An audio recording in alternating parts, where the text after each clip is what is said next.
porque a sua glória se faz presente, amém? Se você puder, abra sua Bíblia comigo em Colossenses capítulo 3. Colossenses capítulo 3.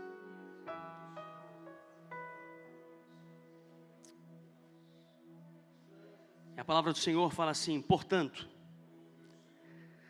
se fostes ressuscitados com Cristo, buscai as coisas que são de cima, onde Cristo está assentado à destra, à direita de Deus. Pensai nas coisas que são de cima, não nas que são da terra, pois morrestes, e a vossa vida está oculta com Cristo em Deus. Quando Cristo, que é a nossa vida, se manifestar, então também vós vos manifestareis com Ele em glória. Amém? Senhor Deus e amado Pai, nós já podemos sentir, Senhor, um toque. Podemos sentir, Deus, a Tua presença. Podemos sentir, Pai, a Tua glória sendo manifesta. Porque quando, Senhor, corações se derramam, Pai, quando o coração, Senhor, se dobram, quando vidas se dobram diante de Ti, a Tua glória manifesta e Tu tocas os Teus filhos. O Teu Espírito, Ele consola, o Teu Espírito, Ele acalenta os corações, o Teu Espírito dá vida àquilo que já havia sido morto, Pai, um dia. Senhor, que a Tua palavra possa falar conosco nessa noite, Pai.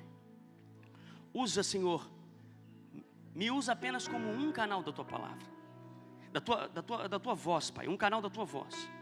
Em nome de Jesus, eu te agradeço em nome de Jesus. E graças a Deus, amém?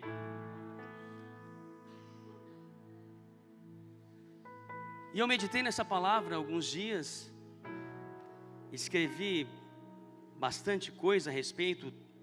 Eu ia até falar um pouco mais do texto, mas eu vou ficar só em 4 versículos ali para não avançar muito. Eu não quero ser um tanto quanto enfadonho nas minhas palavras, né? Mas eu quero que você medite comigo a respeito disso. O livro de Colossenses é uma cidade que hoje seria na atual Turquia, Ásia Menor naquela época. E Paulo é um apóstolo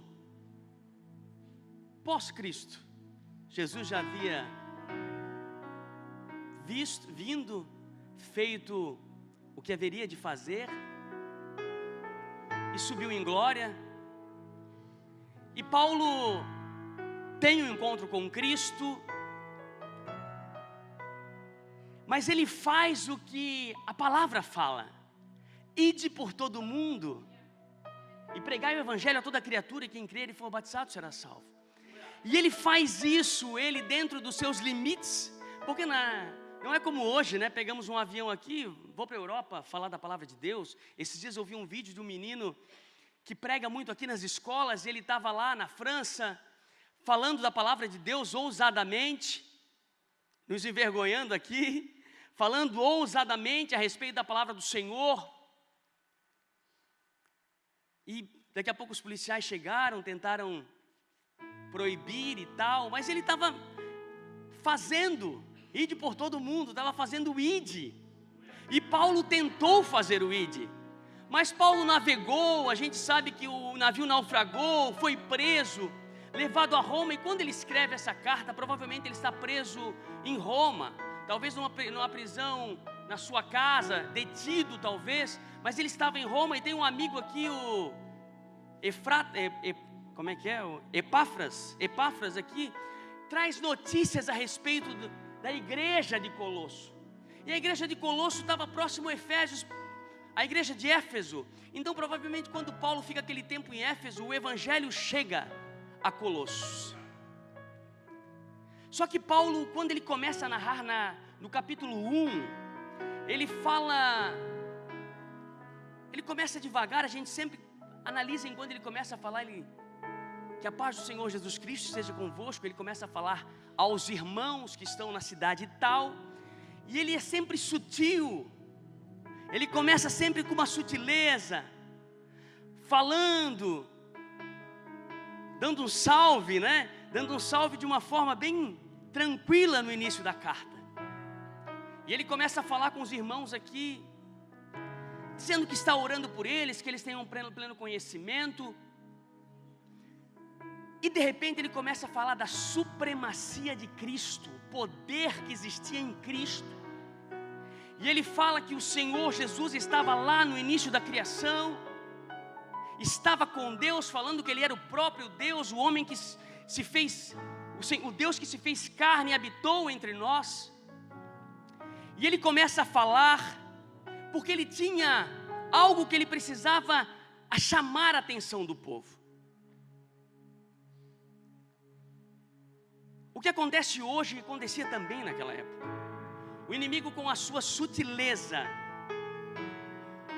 ele entra na igreja com argumentos aparentemente convincentes. Batem na sua porta com argumentos aparentemente convincentes, dizendo que não, ele está à direita de Deus, mas ele não é Deus, ele não é o próprio Deus, ele é um Deus. Mas Paulo deixa claro da supremacia de Cristo. Talvez havia na época um gnosticismo, eles dizem que os gnósticos falavam que através de Deus emanava, como o sol emana raios, emanava um poder. Anjos que viriam à terra, eles estavam querendo dizer que Jesus não era Deus, e que era um anjo que estava se fazendo ali no meio, e nós devíamos adorá-lo. Mas a palavra do Senhor é muito clara.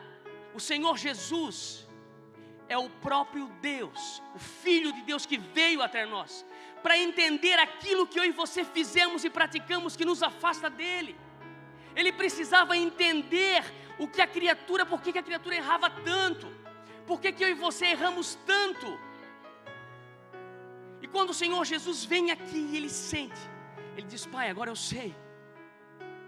E no momento da crucificação, da humilhação, ele diz: Pai, perdoa, eles não sabem o que fazem.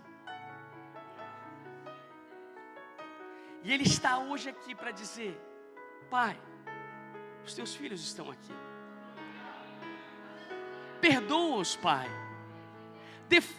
Pai, eles precisam a tua intervenção, eles precisam do teu amor.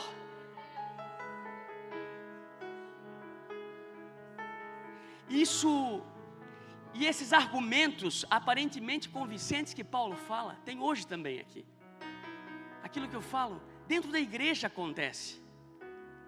Situações que as pessoas, quando se afastam, quando a liderança da igreja, quando as pessoas se afastam de Deus e começam a caminhar pelo seu próprio entendimento, começam a adotar dogmas, situações, criam coisas e acabam tirando a glória do Senhor Jesus, trazendo coisas para dentro da casa do Senhor que não é o que o Senhor quer, não é o que a liberdade em Cristo nos traz. Essa semana,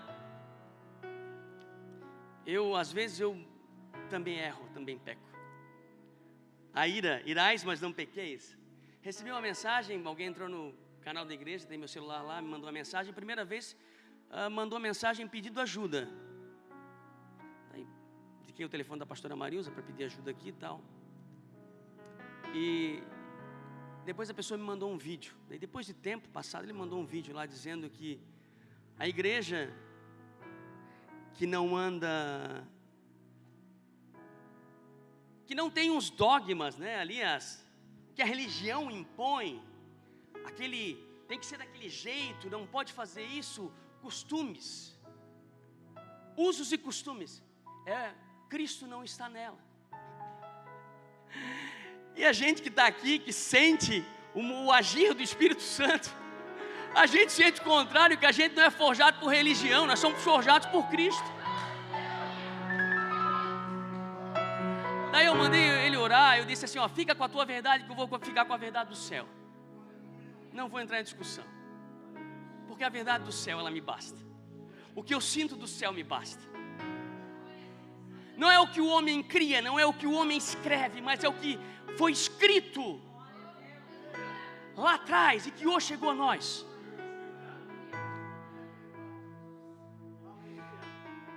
Versículo 1 diz: portanto, se já ressuscitaste com Cristo, buscai as coisas que são de cima, onde Cristo está sentado à destra, à direita de Deus. Portanto, já que, antes disso tem uma etapa. Antes disso, para você chegar até aqui, você teve que ouvir uma palavra lançada, ou no rádio, ou na televisão, ou um irmão, ou um amigo falou, convidou você para estar aqui, ou um familiar seu lançou uma semente, caiu no coração, uma terra boa, e você conheceu a Cristo, porque alguém falou, e você ouviu as boas novas do Evangelho do Senhor Jesus, o Evangelho da paz, o Evangelho que transforma, o que Cristo nos ensinou, nos 3 anos de ministério que Ele aqui teve, e você entendeu que você precisava confessar, se render, e você entende que agora eu preciso cumprir, me batizar. Mas por que vocês não fazem diferente? Lá onde eu vim, eu fiz isso quando era criança. Eu tinha alguns meses de idade, meus pais me levaram na presença dos meus padrinhos e botaram uma água sobre a minha cabeça. Mas naquela época você tinha ciência dos seus atos? Se alguém se perguntasse para aquela criança: você crê? Você poderia falar alguma coisa? Você só ia falar assim: gugu dadá, gugu dadá. Você não ia falar nada, porque você não tinha ciência dos seus atos. À medida que nós crescemos, nós entendemos quem nós somos.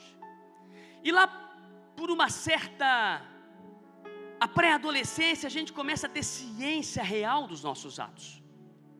E à medida que nós caminhamos, nós vamos entendendo o que afasta ou não nós do Senhor Jesus. O que é certo, o que é errado, o que é bem, o que é mal. E diante dessa situação, você aceita Cristo. E você é batizado. E a partir dali você é declarado uma nova criatura. E você se alinha à palavra. Você começa a renunciar e você toma a decisão de seguir a Cristo.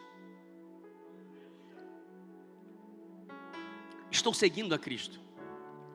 Como diz aquele pastor, estou seguindo a Jesus Cristo. Até uma vinhetazinha, já falou ali.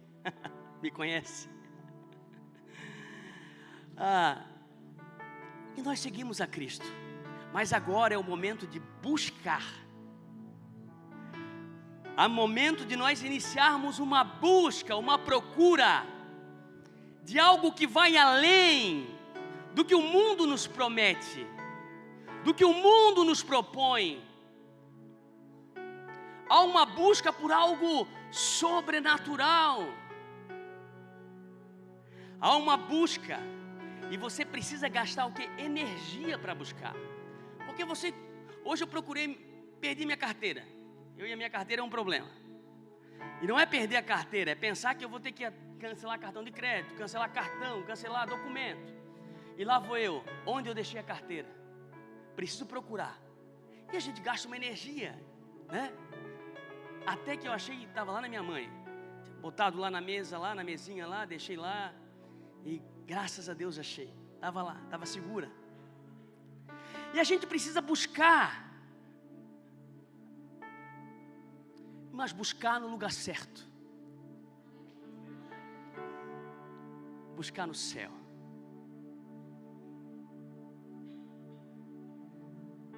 E a busca errada, ela gera frustrações. Quantas pessoas são frustradas porque buscaram de forma errada? Apostaram todas as suas fichas, como é costume de falar, como é gíria, em relacionamentos, achando que ia ser feliz num relacionamento, não perguntou a Deus, não colocou diante do Senhor, e entrou numa aventura, e navegou, e não deu certo.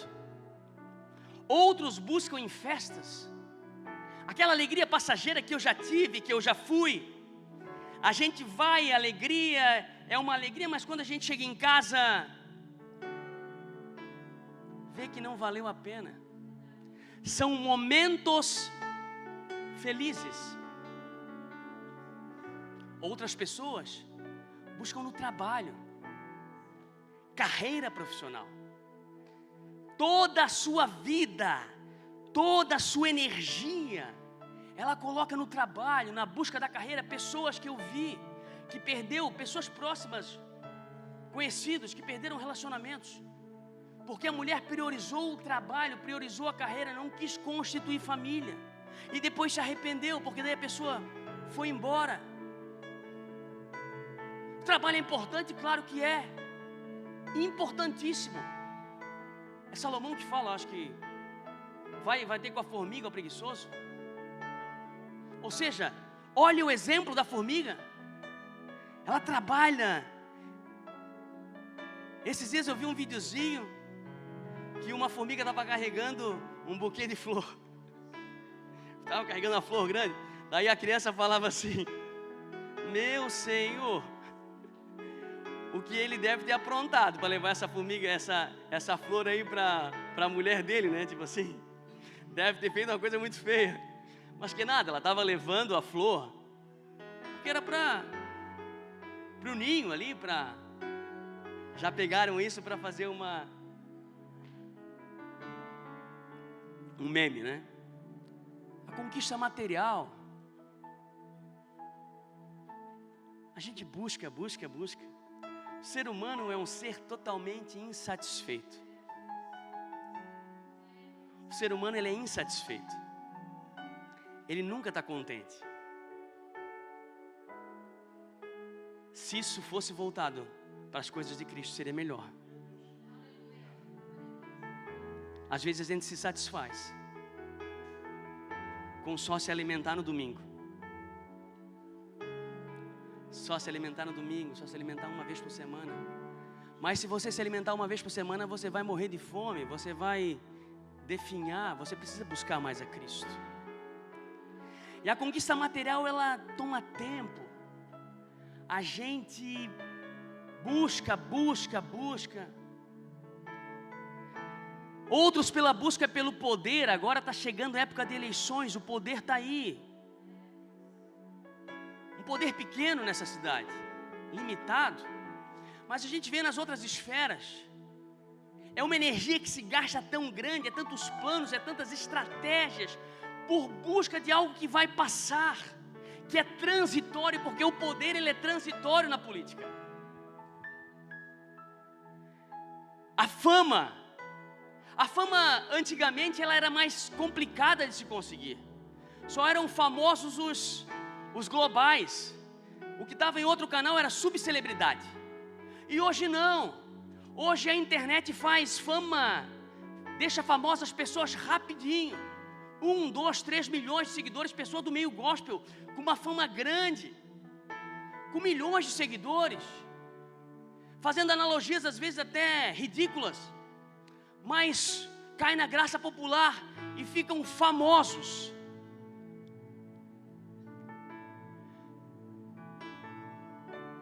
E isso às vezes as pessoas fazem em busca de aceitação, querem ser aceitados, como muitas pessoas também querem ser aceitados no meio social, na roda de amigos, da família, fazem de tudo para ser aceitado, mas Cristo já te aceitou. Ele te aceitou como você é, da forma que você é, com seus erros, com as suas fraquezas, Ele já te aceitou. E as pessoas buscam querendo ser aceitados, mas Cristo já te aceitou. As religiões e suas práticas, Religião e sua prática. A religião é aquilo que pode e não pode. Pode e não pode. Isso é religião. Isso pode, isso não pode. Mas quando nós conhecemos a Cristo, nós temos uma nova metanoia, um novo modelo de vida, uma nova forma de viver, um novo estilo de vida. E quando somos habitados pelo Espírito Santo, entendemos que é o Espírito Santo que nos lapida e diz: ei, filho, não é por aí. Tu não lê a palavra?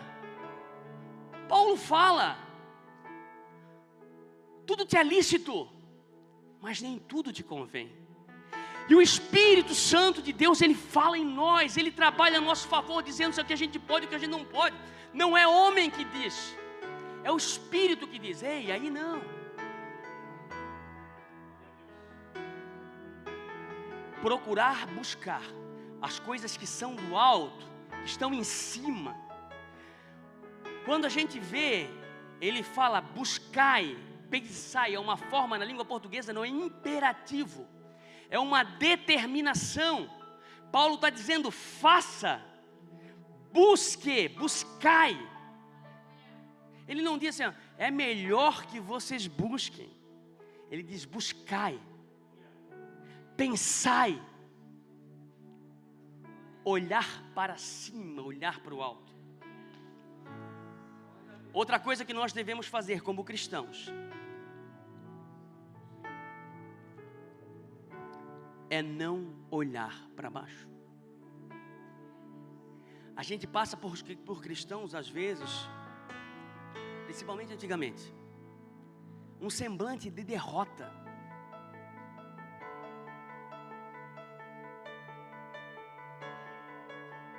Um semblante de derrota. A palavra fala que nós somos mais que vencedores. Por que isso? Porque a religião faz isso. A sobrecarga da religião, o jugo, e o Senhor Jesus fala o contrário. Buscai de mim, que sou manso e humilde de coração. Mansidão dele: buscai de mim, que sou manso e humilde de coração, e acharei descanso para as vossas almas. Descansar no meio das adversidades, no meio das dificuldades. Buscai de mim e aprendei de mim, ou melhor, que sou manso e humilde de coração, que o meu jugo é suave e o meu fardo é leve. Ele já levou por nós. E eu me recordo, eu nasci em berço cristão. Hoje o Evangelho vive a sua melhor fase no Brasil. E o Brasil logo, logo vai ser um país evangélico. A lógica, a estatística fala isso. O Brasil será um país evangélico. Mas tomara que seja um país verdadeiramente evangélico.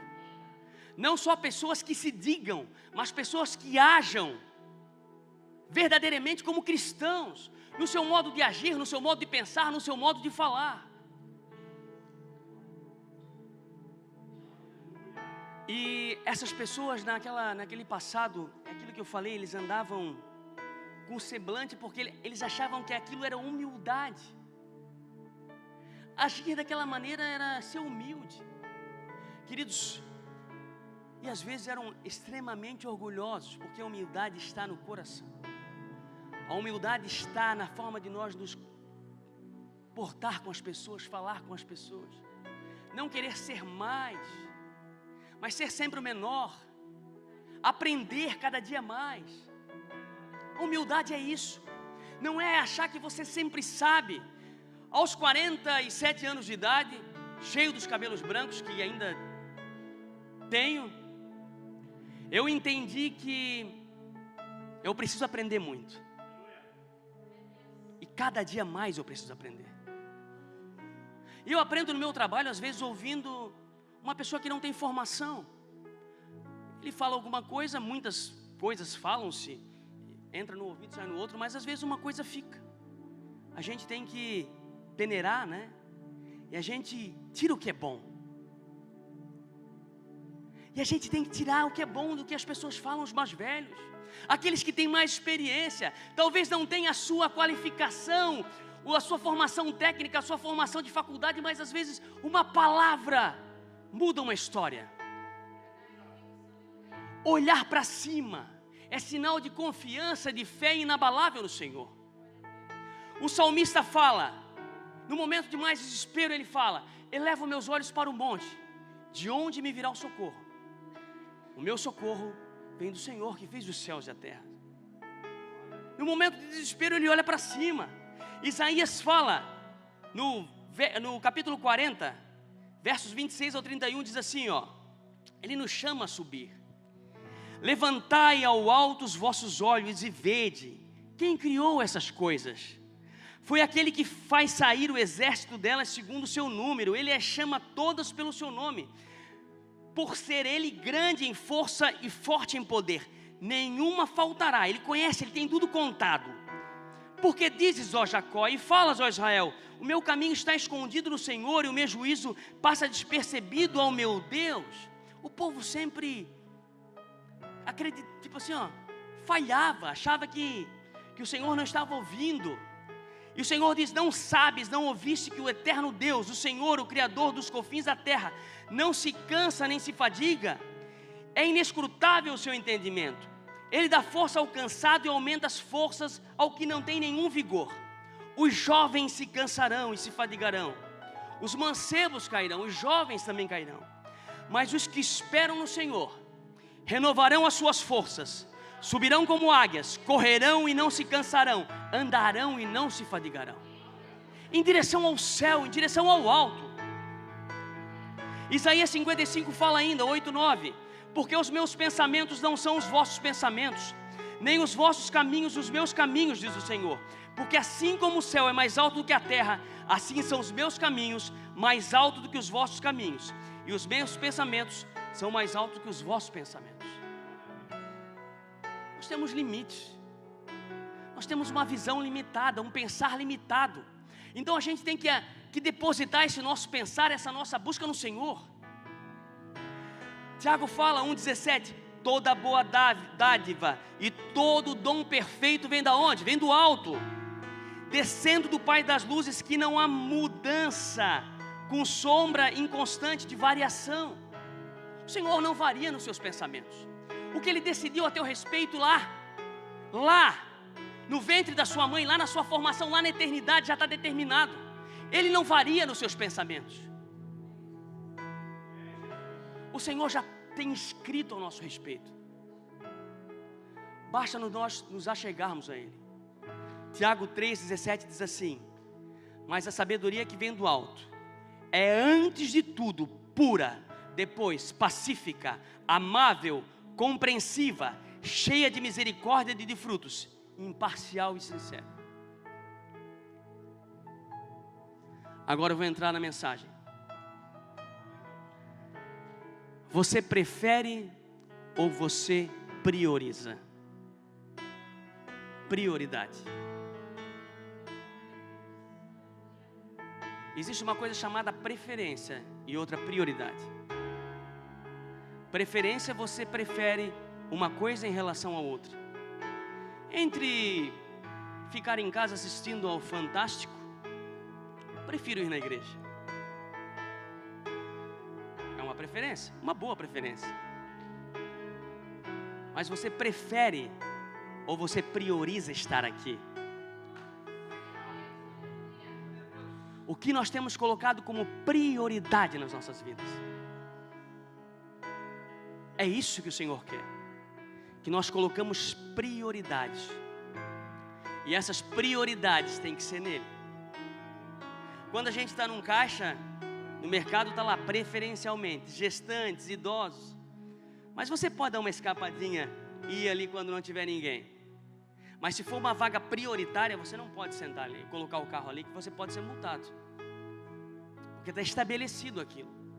E quando a gente prioriza, a gente estabelece nas nossas vidas. A minha vida tem como prioridade buscar as coisas do Senhor, trazer para mim aquilo que eu não consigo ver, mas eu aceito por fé, que os meus olhos veem pela fé, que os meus olhos veem porque a palavra me fala, porque os meus olhos veem porque o Espírito me testifica. O Espírito já testificou para nós hoje à noite, Ele já só passou.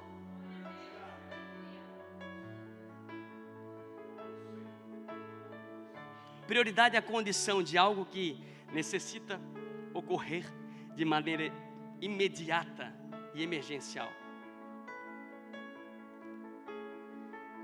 Qual tem sido a nossa prioridade? O que você tem priorizado ao longo desses anos? A gente vê, e eu falei lá atrás algumas coisas, que tem muitas coisas que ao longo da vida a gente entende que a gente priorizou errado, a gente buscou errado, mas dá tempo. O Senhor ainda não voltou, você ainda não foi com Ele para a glória. Há tempo de mudar a prioridade, há tempo de se conectar com o alto, ainda há tempo. Quando se mudam as prioridades, quando vimos que a vida perdeu o sentido. Em Eclesiastes capítulo 2, vou jogar agora meu paletó aqui.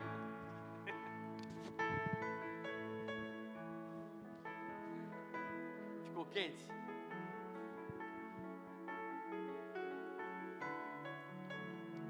Quando a gente vê que a vida perdeu o sentido, né? Quando a gente vê que a gente deu valor às coisas erradas. Deixa eu pegar lá em Eclesiastes capítulo 2.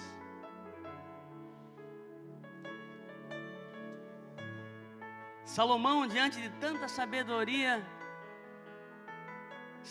de Deus, recebeu sabedoria. O Senhor mandou para ele um baita de um político que conseguiu fazer Israel crescer sem guerra, sem nada, só fazendo acordos, e acordos errados, porque daí muitos casamentos errados para manter esses acordos. O povo se corrompeu, ele próprio se corrompeu, e daí no final da vida ele coloca assim, ó: fiz para mim muitas obras magníficas, edifiquei casas, plantei vinho, tudo ele vai dizendo.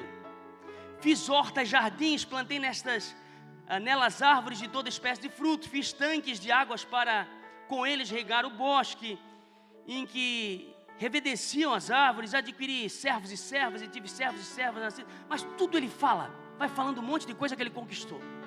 Tive vinhas, teve muitas coisas. No final ele diz o quê? Que tudo é vaidade. Apostou na coisa errada, jogou tudo, e daí ele pensou: depois de mim vai vir um que vai jogar tudo fora. Dito e feito. Veio o filho dele, rapidinho, em uma ação destruiu tudo. O que o sábio fez, o tolo foi lá. E entre o sábio e o tolo, passam despercebidos, porque tudo passa. Mas o que fica é nós com Ele lá naquele dia. É o que você vai levar nas suas mãos.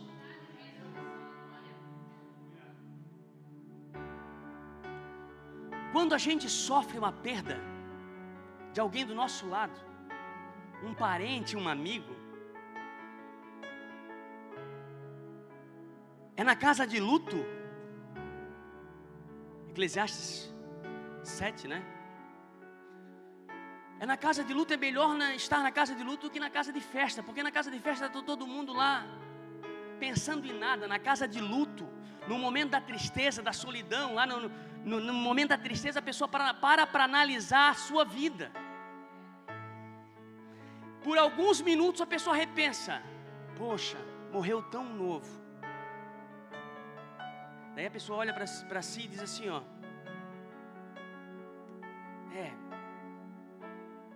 tem que fazer alguma coisa, porque, né, foi novo, tem que aproveitar mais a minha vida. Mas ele não faz uma análise de que vamos ter uma alma para prestar com o Senhor.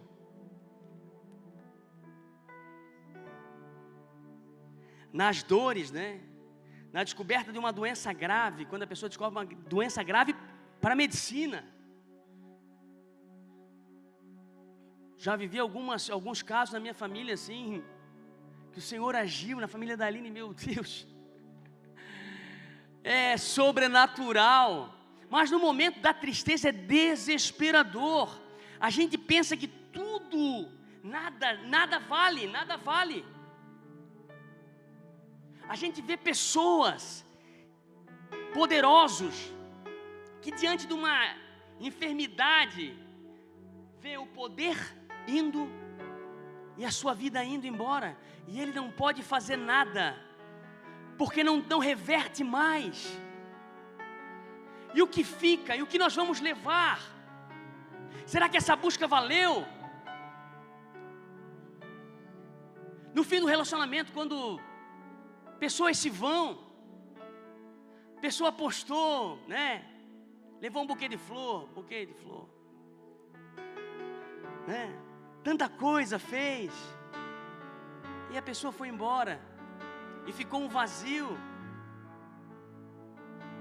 Daí pensa, eu deveria ter gasto mais tempo, eu deveria ter feito acontecer. Às vezes é propósito do Senhor, mas o Senhor não quer separação, a gente sabe disso. Mas muitas das vezes acontece, é um livramento.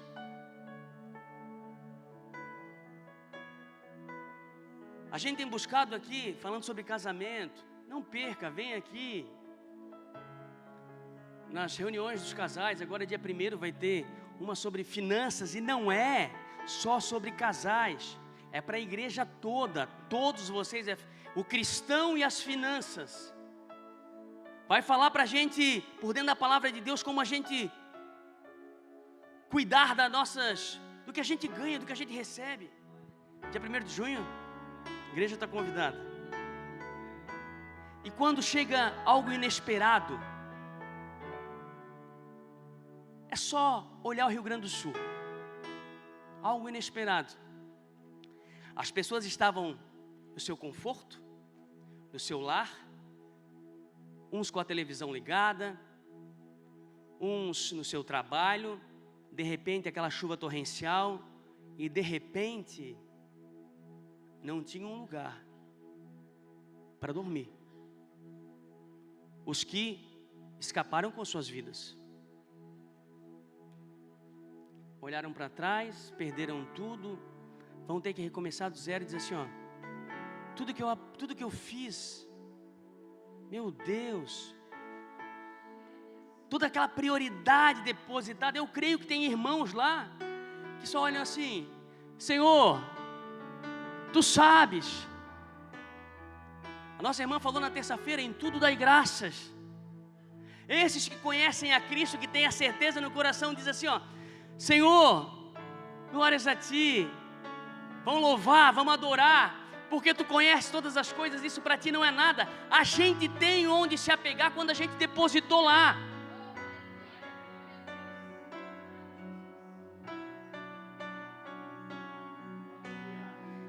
E essa prioridade que nos mantém firme, essa é a prioridade no céu, a prioridade em cima. Que lá o diabo não pode tocar. Lá, Mateus fala, ajuntai tesouros no céu, onde nem a traça nem a ferrugem consome, e onde os ladrões não minam nem roubam. Porque onde estiver o vosso tesouro, aí também estará o vosso coração. Nosso tesouro tem que estar depositado nele. Deposite o seu melhor nele. Deixe o controle para ele. Teve homens que priorizaram o relacionamento com o Senhor. O Senhor o chamou. Abraão foi um chamado.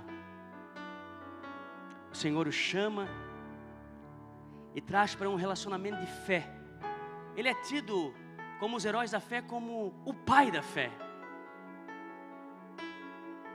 Em Gênesis 15, 5, 7, ele fala assim: então o levou para fora, o tirou de dentro da tenda e disse: olha agora para os céus, e conta as estrelas se pode contar.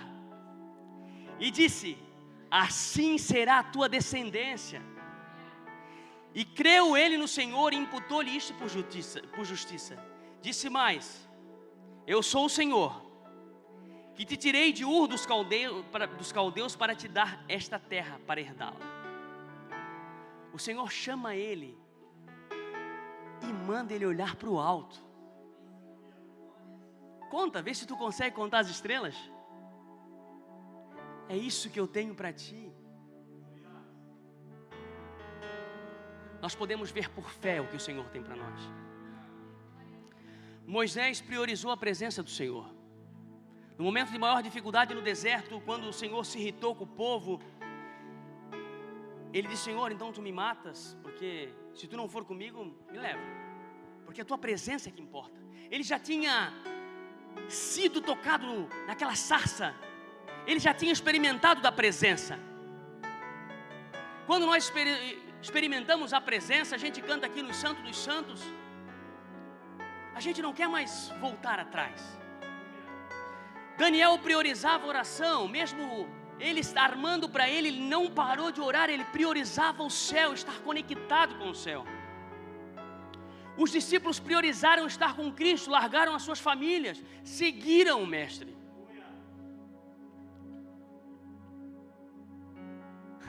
Lucas 12, ele fala da parábola do homem insensato. Eu já falei aqui sobre essa parábola, eu acho que eu falei alguma vez, que ela é interessante. O Senhor está num dado momento que alguém questiona o Senhor, dizendo que ele queria que o Senhor intervisse ali numa discussão familiar. E ele fala uma parábola dizendo assim: um certo homem, os seus campos deram uma colheita grande, e ele não tinha mais onde colocar. Então ele falou para o seu coração: eu vou destruir o que eu construí, vou construir celeiros maiores e vou depositar tudo ali dentro, e minha alma vai viver farta e seguramente. Daí o Senhor pergunta para ele: tolo, se eu te chamar hoje, o que tu vai apresentar para mim? Será que a busca das coisas da terra valem a pena quando nós olhamos para o céu? Não estou dizendo não que você tem que não trazer nada, não ter nada, não. Você tem que ter sim. Eu acredito que o Senhor vai te dar, porque busque primeiro do reino de Deus e a sua justiça, e as demais coisas vos serão acrescentadas. Eu creio nesse Senhor que provê, Ele realiza os nossos sonhos, as nossas vontades. Eu creio nesse Deus, mas Ele quer uma vida de devoção, uma vida chegada nele, onde Cristo está sentada à direita de Deus. A afirmação de Paulo. Como é que Paulo escreve isso? Ele fala lá: sei de um homem que, se no corpo não sei, alguma coisa assim, foi levado ao céu, deve ter sido ele, mas eu também. Ele conhece pela experiência, por ter visto e ter chamado a atenção dele. Atos 7, 55, 60 diz assim: mas Estevão, cheio do Espírito de Deus, do Espírito Santo, fitou os olhos no céu e viu a glória de Deus e Jesus que estava à sua direita, e disse: eis que vejo os céus abertos e o Filho do Homem em pé à destra de Deus. Ele, porém, chamando em alta voz, clamando em alta voz, tamparam os ouvidos, e unânimes arremeteram contra ele, e lançando-o fora da cidade, o apedrejaram. As testemunhas deixaram suas vestes aos pés de um jovem chamado o quê? Saulo. Estava lá. Paulo não tinha sido chamado por Cristo, mas deve ter ficado pensativo, né? À direita de Deus. Estevão viu, e apedrejavam Estevão, que invocava e dizia: Senhor Jesus, recebe o meu espírito. Então, ajoelhando-se, clamou em alta voz: Senhor, não lhe imputes esse pecado. Com essas palavras adormeceu. A glória de Deus é tão grande que ela supre a raiva. Eu quero estar lá. Quero estar lá. Pensai nas coisas que são de cima e não nas que são da terra. Mantenha os pensamentos, não adianta só buscar, tem que estar o quê? Conectado. Tem uma canção muito antiga que dizia assim, ó: guarda o contato com teu Salvador, né? Se lembra? Manter um contato, tá ligado direto, conectado com o céu. Conexão com Cristo. Isso é entender que a gente tem que gastar o nosso tempo na eternidade com Ele. A vida passa muito rápido, mas a eternidade, ela não tem fim. O tempo de Deus é outro. É o Kairos, né? Nós vivemos no Cronos, e o tempo de Deus é o Kairos. Kairos é o tempo dele, um outro tempo. E eu quero estar nesse novo tempo, nesse novo lugar, com Ele na eternidade. Quando a gente pensa nas coisas que são de cima, a gente vive a boa, perfeita e agradável vontade de Deus. Eu quero falar sobre isso um dia. A boa, perfeita e agradável vontade de Deus. A vontade de Deus, ela é perfeita. Ela é agradável. E ela é boa em todo o tempo. Verso 3 diz assim, para finalizar: porque já estáis mortos, e a vossa vida está escondida com Cristo em Deus. Quando Cristo, que é a nossa vida, se manifestar, então também vos manifestarei com Ele em glória. Aqui está dizendo que a gente já não tem mais vida. Cristo vive em mim, aleluia, né? Nossa vida está nele. A nossa vida está nele. Nós não temos mais vida. Quando vivemos a vontade do Senhor, nossa vida está nele. Depositamos tudo nele. E quando Ele vier em glória, quando nós sejamos nós vamos nos manifestar com Ele. Queridos, já falei demais, não vou descer aqui, só vou para finalizar, diz assim, ó. Mateus 16, 24, 27. Então disse Jesus aos seus discípulos: se alguém quiser vir após mim, renuncie-se a si mesmo, tome sobre si a sua cruz e siga-me. Porque aquele que quiser salvar a sua vida, aquele que quiser salvar a sua vida aqui, apostar na sua vida aqui, perdê-la-á. E quem quiser perder a sua vida por amor de mim, entregar para Ele, buscar nele, achá-la-á. Pois que aproveita ao homem ganhar o mundo inteiro, se perder a sua alma? O que é mais precioso está aqui. O que dará o homem em recompensa da sua alma? Porque o Filho do Homem virá na glória de seu Pai, com os seus anjos, e então dará a cada um segundo as suas obras. Se você pudesse pôr de pé. Talvez você tenha buscado errado, gastado energia com coisas vãs, e você nesse minuto agora você parou para analisar. E você está pensando, será que foi tudo em vão? Será que ainda dá tempo? quero te dizer que ainda dá tempo. Ainda dá tempo de você buscar ao Senhor, entregar sua vida para Ele, escolher uma forma de caminhar diferente, um novo estilo de viver. É o que o Senhor nos propõe, um novo estilo de viver, uma maneira diferente do que o mundo propõe. Deixe o Espírito Santo entrar e te dizer o que você deve ou não fazer, caminhar por lá ou por aqui. Deixe Ele te guiar, mas abra o seu coração, busque nele, busque do alto, pense nas coisas dele, pense no céu.